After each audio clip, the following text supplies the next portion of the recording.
In a world obsessed with specialization, I chose to be a generalist, and it landed me a job at Microsoft.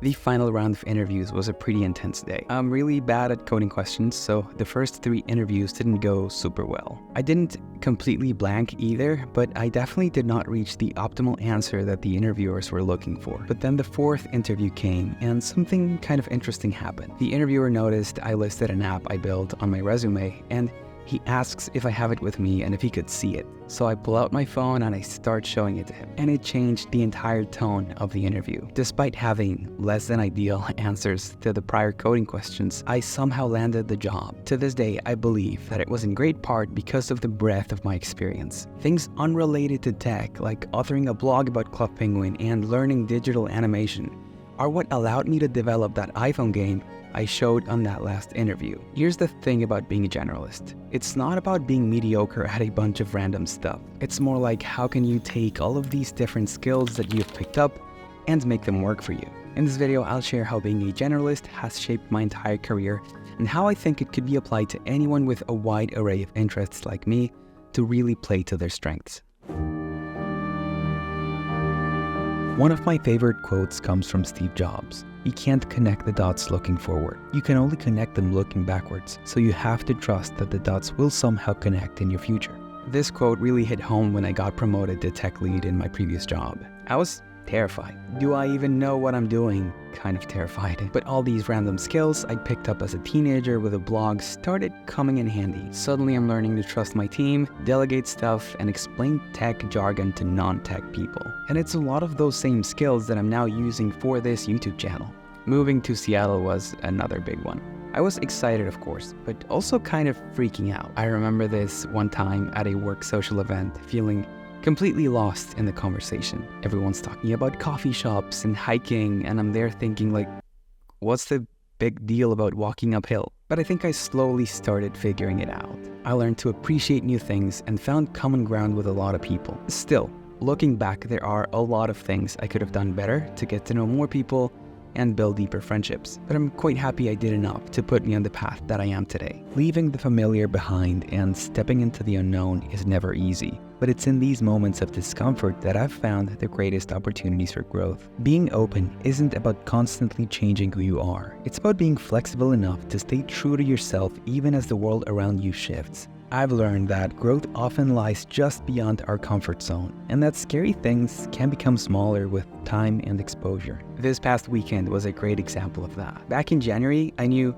nothing about dancing, but I literally went on stage to dance on Saturday. I was of course super scared, and I messed up, literally at the beginning, but weirdly enough, the mistake made me feel stronger and more confident than had I not been open to that opportunity. It's like by doing this thing that I was terrified of, I proved to myself that there's no need to keep up this appearance of being perfect, that there's more value in being vulnerable. And messing up your silly dance in front of a lot of people definitely makes you feel vulnerable. Looking back, I think one of the things that I value the most is how all of these random experiences connect. I've built trust in the process now, even when I can't see where it's all leading. Kind of like piecing together a puzzle without the box. Openness, I've come to realize, is not just a skill. It's a mindset. It's about embracing change as an opportunity rather than a threat.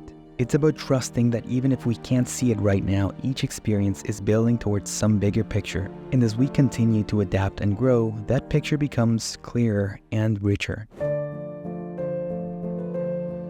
Albert Einstein once said, "I have no special talents. I am only passionately curious." This sentiment has resonated with me throughout my life, guiding me through the twists and turns of my career and personal journey. I've used this example a couple of times now, but it really did start for me with this blog about Club Penguin. I was just a kid messing around with WordPress, and I'm suddenly learning web design. Fast forward a bit more to today, and I'm working on this web-based project to help me with the YouTube channel. And it's like all of these skills coming together: web, backend, mobile development, game development. I rarely stop to think about it, but all of these random skills have given me a huge advantage. And as AI is taking over, this gives me a bit of reassurance that I could pick up a job in any one of these technologies. I'll be super rusty at first, but a lot of what I bring to the table is this intersection of skills, and it definitely doesn't stop at tech. During college, I got really into making cover videos for popular songs. Now, I'm a pretty mediocre musician, but people seem to like the videos I put out because it was me who played the piano part and the guitar part and the vocals, because I learned to mix audio, shoot video, and edit in a way that looked decent, even if the music was honestly terrible. All the other kids with the pumped up kicks. And those skills would spill back into work stuff. My old team always wanted me to narrate our demo videos, and I somehow now always get compliments on my presentations. I've never taken a public speaking class in my life, and I'm always shaking when I present. But something inside of me kind of takes over, and in the end, the final result is kind of okay. Curiosity is more than just a desire to learn. It's a driving force that propels us forward into the unknown. It's what allows us to see the possibilities where others might see dead ends. For me, curiosity has been the spark that ignited many of my most rewarding experiences. I've discovered that it's a powerful tool for connecting disparate ideas and experiences. It's not just about collecting knowledge, but about weaving together a tapestry of understanding that guides every aspect of our lives. As I got older though, I kind of lost that curiosity spark. I stopped asking why as much. I can't remember exactly who, but someone introduced this idea of curiosity as a skill, which sounds crazy at first, but then genius on second thought. So I read this book, Curious by Todd Kashdan, and it really helped. I literally started treating it like a skill, forcing myself to ask why and to double check if I truly understood something or if I could use an explanation. Or just pulling on these random threads of interest and see where they lead. Dancing was one of those, for example, and that curiosity snowballed into me trying out Brazilian Jiu-Jitsu or Tai Chi too. I'm yet to see if these things connect at all at some point. But for now, I'm just enjoying the process of challenging my body in new ways. Curiosity, I've come to realize, is not just about finding answers. It's about asking more and better questions. It's about approaching life with a sense of wonder and openness to new experiences. I'm not big on astrology, but I've come to adopt my identity as a Libra just because I like the traits it describes. But my interpretation of balance has definitely changed over time. Here's the thing about being a generalist. When you're a generalist, you're kind of always juggling. Right now, I'm balancing my tech job with making YouTube videos, planning a wedding, and taking all of these random classes. It's a lot, but it's also kind of cool how all of these things connect.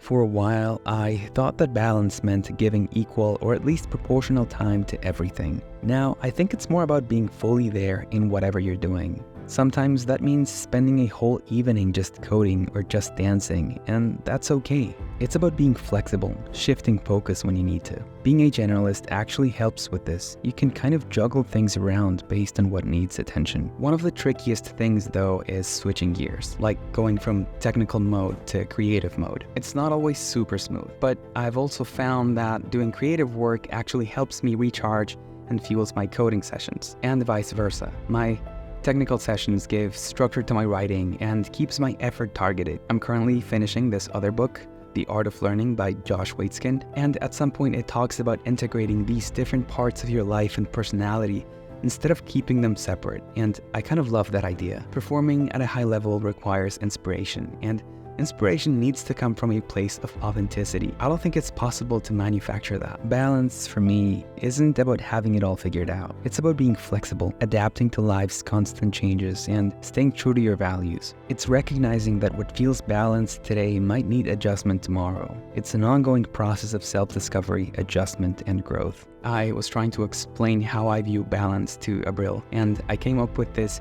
cosine graph analogy. Basically, life's not about keeping everything at the same level all the time. It's more like a wave where different things peak at different times. And sorry to keep coming back to it, but it's also like dancing. You're not trying to keep your weight equally on both feet at all times. You're actually constantly shifting it. I still burn out sometimes. Maybe a lot. So my method might not yet be perfect, but I'm learning, and this approach of varying intensities keeps things interesting for me. In embracing this process of balance, I've found a much deeper sense of fulfillment and purpose in all areas of my life. For me, balance is about creating a life that feels authentic and fulfilling. It's about making conscious choices about how you spend your time and energy, and being willing to adjust course when needed. Being a generalist is pretty exciting for me, but the path is rarely straightforward. Each new skill, each new experience is a building block for something greater, even if I can't always see the full picture yet. And the most important caveat I can give you is that being a generalist isn't about being mediocre at everything. It's definitely not an excuse to avoid going deep. I've had to really focus to get good at core skills many times in my life, like the months I spent diving into data structures and algorithms for my tech interviews. Being a generalist actually takes a lot of discipline, not less. You have to be strategic about what you learn and how deep you go, and how you balance it with the rest of your pursuits. If you're curious, and I'm hoping you'll be now, I made an entire video on how I keep myself focused and motivated with side projects when I really don't feel like sticking with them. And that has helped me tremendously in this pursuit of depth as well. And I would also love to learn from your path as a generalist. So if you have a couple of minutes to spare, I would love to read all about it in the comments below. Thank you so much for watching, and I'll see you in the next one.